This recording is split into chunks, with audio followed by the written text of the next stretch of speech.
take many of them. Why just her? And how did she get into the military ship?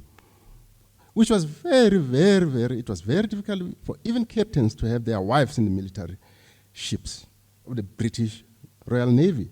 And that's where I started punching holes into history, creating my own way of looking at things, and giving Sarah an identity where she's got emotions, where she can speak for herself, because she's speaking through me.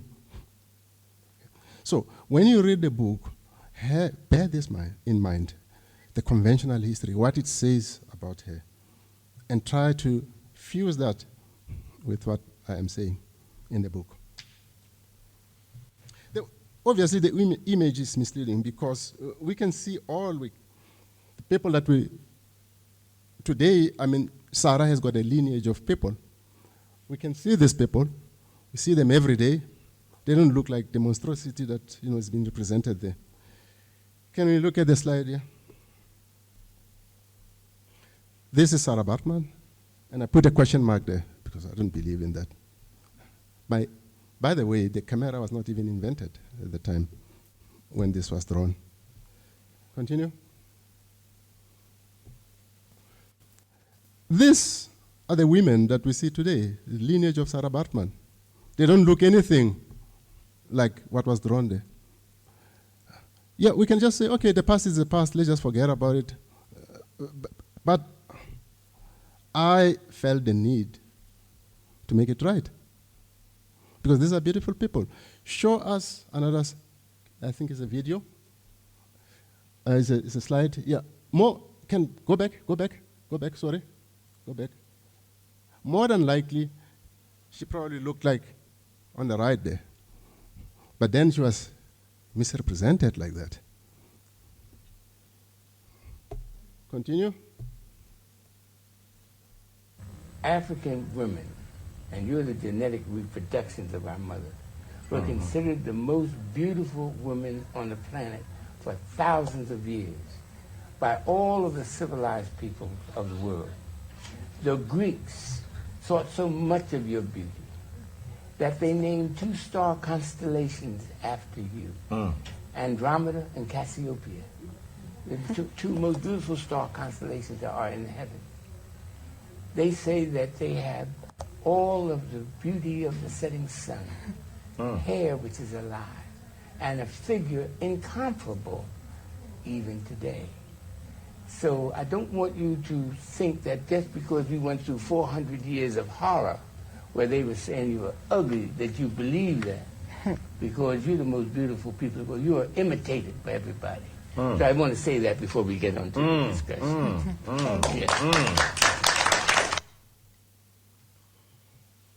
Okay, let's go back to it. This misshapen image of Sarah Baartman provoked a feeling in me that it is the invention of the misguided mind of a condescending colonialist that produced the image.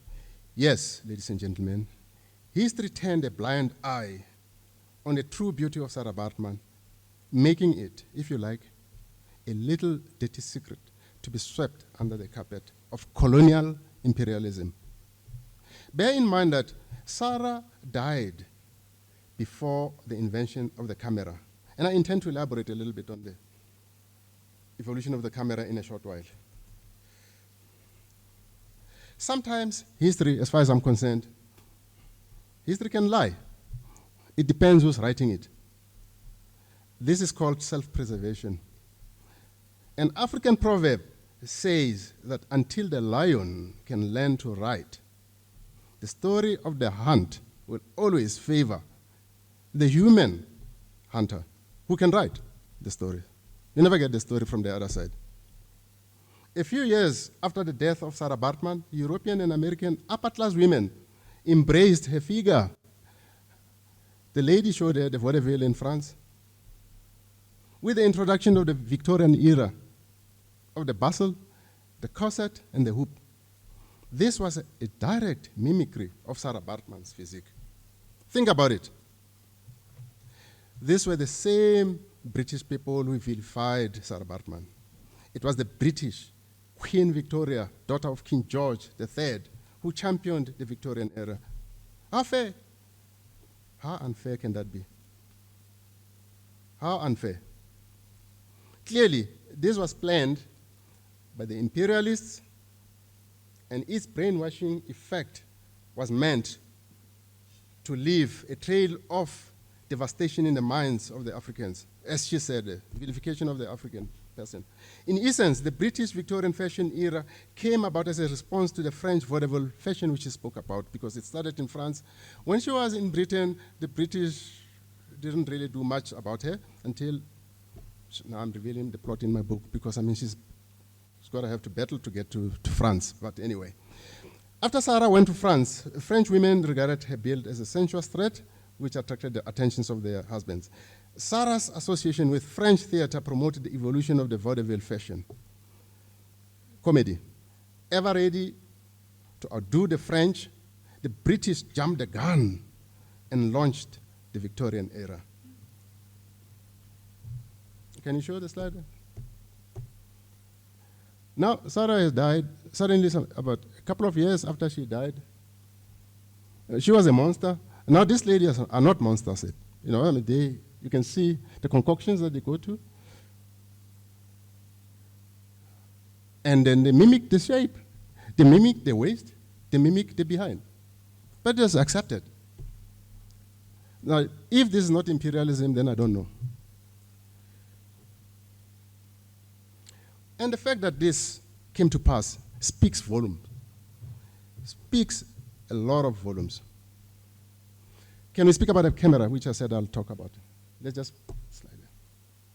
I just want to tell you a little bit about the evolution of it, because today we have phones and then we take it for granted. Oh, this is simple. Today we take it for granted, the miracle of photography, because we have smartphones which can capture anything and everything with incredible speed and clarity. It was not the case almost 200 years ago. What follows is the abbreviated commentary on Uwe Schei's History of Erotic Photography from 1839 to 1939. I actually bought a book in Paris. When I was in Paris, I didn't even know what I was going to do about it. This is the book that tells me about it. Later on, I found it useful for writing my book, and I got it in 2002. I never thought I would use it. But anyway, he says, the discovery of photography during the first third of the 19th century was the response of the technological era to the taste for images of a middle class of considerable economic means. Indeed, manual graphic techniques such as drawing, etching, and lithography must have seemed outmoded to the people living in an age when steam machine energy was being pressed into the service of capitalist production, when mechanical looms were gradually replacing the labor force, and when railroads were on the verge of bringing distant regions within reach of one another, thus endowing humanity with a new mobility. Above all, such manual and therefore largely subjective forms of representation hardly correspond to the objective vision of the world and the environment which the rational positivism of the times aspired. Strictly speaking, the principles of photography had been known for some time. They only had to be combined and the final missing link supplied. The workings of the camera obscura, for example, had been known since ancient times and been served as an aid to artists interested in achieving true-to-life perspective in their work since the Renaissance, which I discuss extensively in the book. The Renaissance is very important in Europe. Similarly, the sensitivity to light or silver salts was known as a fact. What remained lacking up until the end of the 18th century was a socially rooted interest in obtaining pictures by mechanical means and a way of making permanent the camera obscura, which is also called sun pictures, a picture made by the agency of the sun's rays, which we do today, what we call a photograph today. Various separate developments took place during the first half of the 19th century. In 1826, the Frenchman Nicephore Niepce had succeeded in taking a photograph view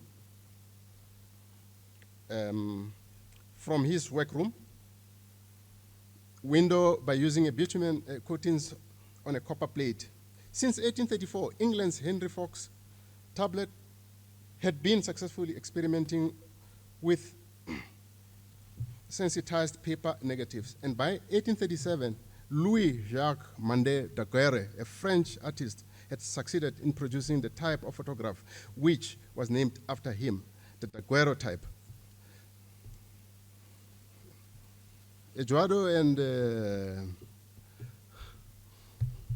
Hank, I'm sure you are aware of that as architects.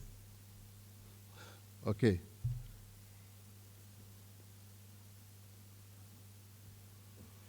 Now, but all such milestones, notwithstanding the year for the start of the photograph, which is 1839, August 18th to be exact, on that day in Paris, the French Academy of Science and the French Academy of Fine Art gave the gift of the camera to the world. The international reaction was ecstatic. What fascinated people was the almost automatic nature of the process.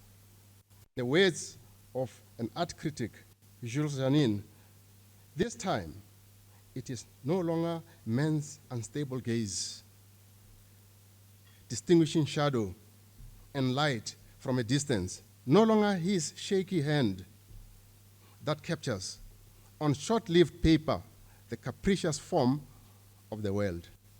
Here is a miracle, the camera. In any event, the false image of Sarah Baartman continues to be a heavy ball and chain around the necks of many African girls. I mean, the other day I was at Nando's, I was speaking to a little African girl talking about Sarah, and then she was so upset. They don't even want to talk about it because to them it's a sign of victimhood, and this is how people look at themselves. We have to undo this thing, and I thought it's my mission to try and undo it with my novel.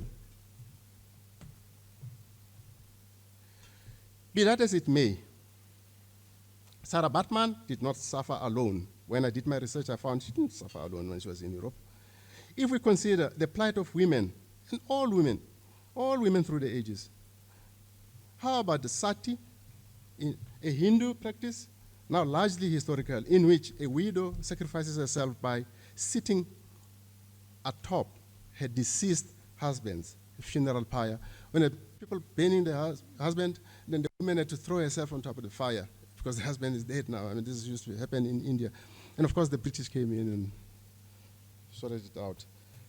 This is not to mention female child marriage and female infanticide, which was practiced widely in China, India, and Japan during Sarah's time.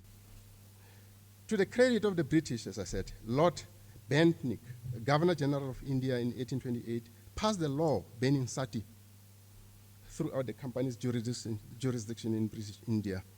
Social taboos meant that little or no expectation was likely to come within the purview of women generally. Honored guest, it has been a revelation to me when I realized that Sarah's story could be expanded in a way to transcend the rights of all women vis-a-vis their rights, especially the second-hand status they suffered during her time in England and France. This brought sharp focus to the right of women citizenship, an obscene phrase in the then, yes, I'm almost there, yeah. Europe and the rest of the world. It is instructive that women got their right to vote and citizenship only in the recent past. To mention but a few countries in the United States, white women got their right to vote on the 18th August 1920. On 5th August 1965, nearly half a century later, black women got the right to vote. In Britain, the People Act of 1918 was passed, which allowed women over the age of 30 to vote. These women had to meet property qualification. In France, voting rights to women were only granted in 1944. And when the tone of the skin became a defining feature in the slave trade, you had the transatlantic slave trade. The African people bore the brunt of all